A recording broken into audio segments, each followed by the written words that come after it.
தென்னங்குனி இட்லி பொடி பார்க்கலாமா? கடாயில் ஒரு கப் பொட்டுக்கடலை ஆட் பண்ணி அதை நல்லா வறுத்து எடுத்துக்கோங்க.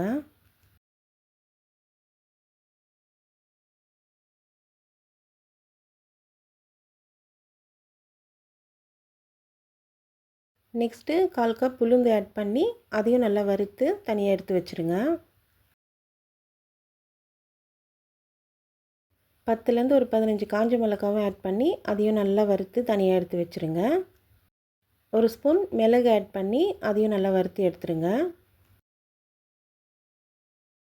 நெக்ஸ்ட்டு 3 கப் சென்னாங்குனி ஆட் பண்ணி அதையும் நல்லா வறுத்துருங்க. சிம்மில் வச்சே வறுத்துருங்க, இல்லாட்டி தீஞ்சிரும்.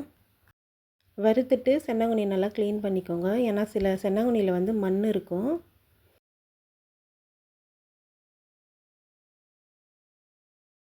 எல்லாத்தையுமே நல்லா ஆற விட்டுருங்க.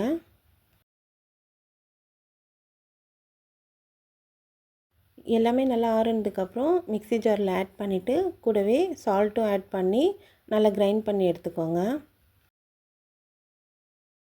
இந்த மாதிரி கொஞ்சம் கொரகொரப்பாகவே எடுத்துக்கோங்க.